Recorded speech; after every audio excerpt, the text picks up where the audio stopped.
Okay, so I actually just published, or hey everybody, it's Ren. Sorry about that. It is Ren, girl with the rabbit. Yeah.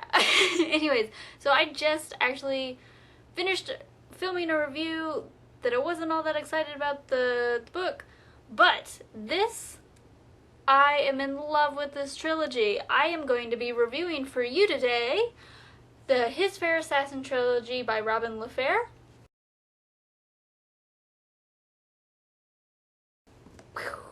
There are 3 books in this. Clearly it's a trilogy, that means 3. The first book is Fair Mercy. Second is Dark Triumph, which was my favorite. And then the third was Mortal Heart. And I just finished Mortal Heart last night. I stayed up a little late, but that's okay. It was a Saturday night. Get to sleep in on a Sunday. Yes. But, so, let's see. The whole basis of this trilogy is, it's a historical fiction, and it's a fantasy. There's some magic and gods and whatnot, but I don't know, I guess I would almost consider it like a low-tame fantasy, because it wasn't like outright magic, but there is magic involved in this. So, anyways, this trilogy is based on, or is focused around the convent that serves Mortan. He is the god of death, or from the old gods, and all the women or all the girls are sired by him. So their whole backstory is always really cool. But anyway, so that's the basis of it, and each story focused on a different girl, but then the storyline that strung everything together was Duchess Anne, the Duchess of Britannia. Again, if I pronounce any of these wrong, I'm so sorry. But the basis of the story is where she is trying to fight for her kingdom. Her father, the Duke, has died, I think at least a year or 2 prior to this. And she's just trying to hold on to her kingdom. She's only 13, and there's the whole issue of her getting married and whatnot, and the French are putting pressure on her, pretty much saying they're going to go to war with her if they don't pick one of their suitors or pick the right one. And it's just all kinds of hell for her. And it's so sad because she's 13, and like back then, that's a tad older than what we would imagine 13-year-olds today, but still 13, and you pretty much have the weight of your country on you, or your kingdom. Anyways, so the first book, Fair Mercy, is focused around Esme, and this is where we get introduced into what's going on with the Duchess and the current outline.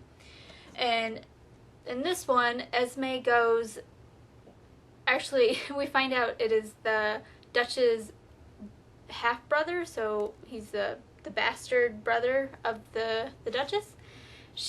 Esme goes off with him to help serve the Duchess and whatnot, and she's actually really cool. She's immune to poison, and that is one of the things. All the daughters of Mortan have a gift, and it all really varies, but for Esme, her gift is she's immune to any poison, and there's actually something even cooler with her power that you learn towards the end of her book, so it's actually really cool. I love this one. I did only rate this, I think I only rated this 4 out of 5. I might have rated it a 5 out of 5, but it was good. Not my favorite, I would almost say it was ranked number 3 out of the 3 for me, which is surprising because usually series and trilogies start out with such a strong book. But for me, the strongest book in this was the second one, Dark Triumph, which focuses around Sibella. Now, see, in the first book, it mainly focuses on Esme. She talks to Aneth, the third girl, a little bit, and there is some mention of Sibella in it, but it is mainly focused on Esme and her love interest and everything that goes on there. And in the first book, I really did love the love interest in that.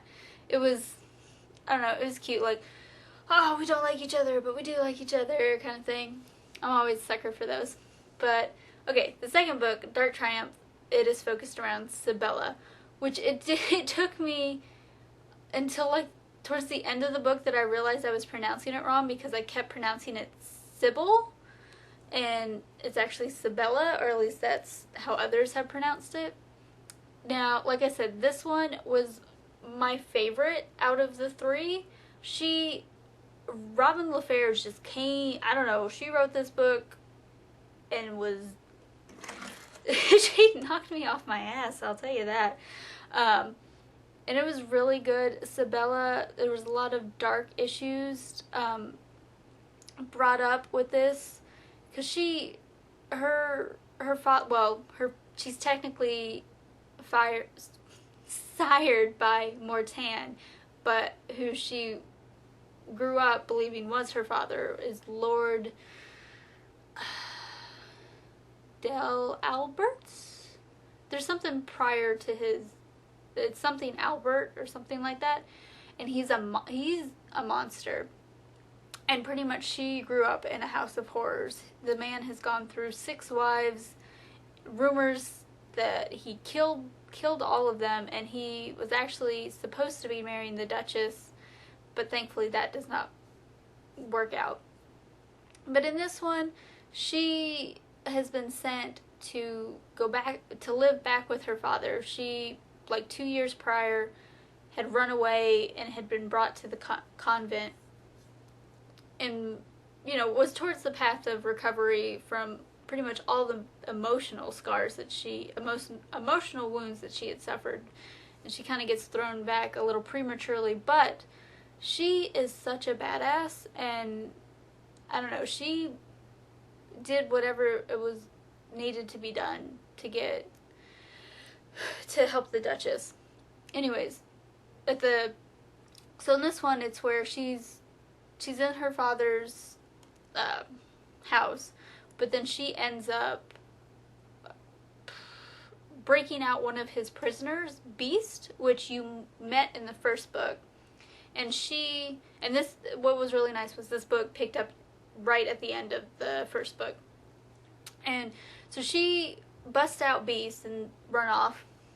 And I won't say much more about that because it would be spoilers, but anyways, at the end of this book, she has grown so much, and you've learned so much about her, and which is, part of her growing, because she needed to share these things to heal, and she hadn't shared them and just kept locking them away. But, she grows so much. She's such a badass. Like, out of the 3, I really consider her the badass of the 3. And she finds her place in the world, and for me, she grew the most out of everyone, whereas Esme's issues were more directed towards men, and, she grew from that, but the things that had been done to Sibella were just so horrible that to really overcome those things would take a lot, and, I felt for her on that, and I was so proud of her.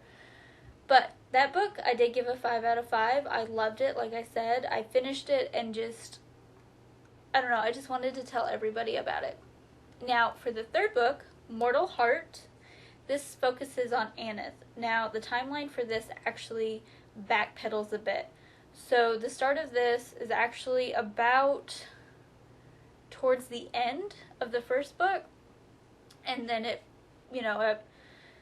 she runs away from the convent trying to escape the abbess, because she plans on making her the Cirrus? See, I don't know how to pronounce that. It pretty much where she could see into the future and see what Mortan wanted the girls to do, like who to kill and whatnot. But so she didn't want any of that. She was pretty much, I guess you would say, the top of her class, and wanted to go and serve her lord, or her god.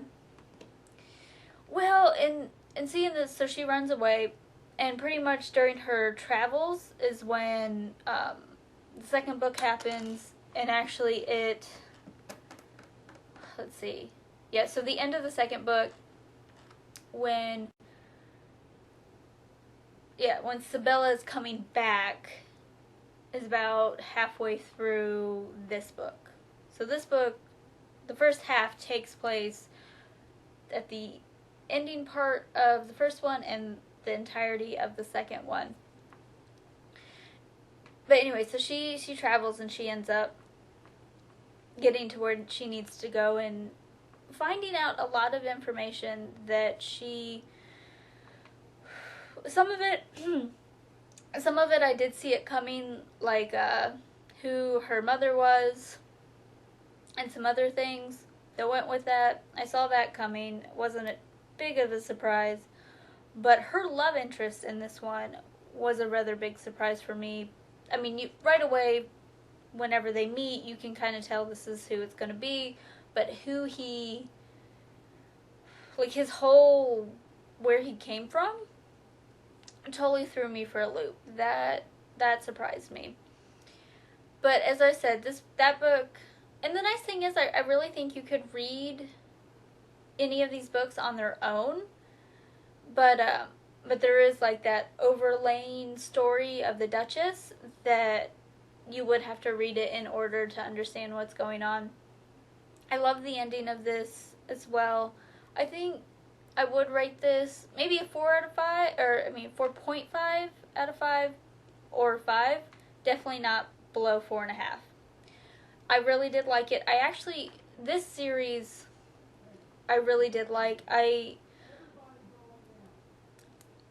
Historical fictions, I don't, like, it's not something I necessarily gravitate to, but something about this time period and a little bit of fantasy always fascinates me, and I don't know why, but it does. I think it's, I don't know, riding around on horses and stuff and fighting with swords. I don't know, I always think that's cool. So, and it's the perfect setting for fantasy because, you know, it can be a historical fiction or turn it around and full-on fantasy with dragons and stuff. Yeah!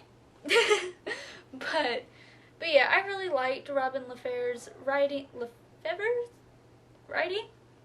She did a good, she was awesome. I'm definitely going to keep an eye out if she comes out with any more books.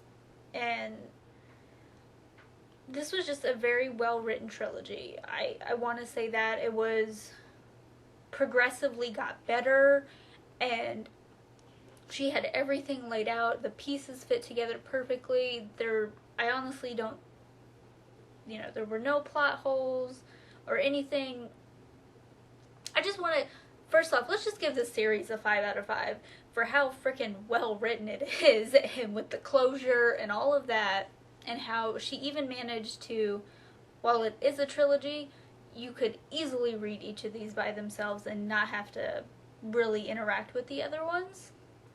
So, good job, Robin LaFevers. Good job. So, well, that's all I have to say about that. This is a longer video. I'm so sorry about that, but it's an awesome freaking trilogy.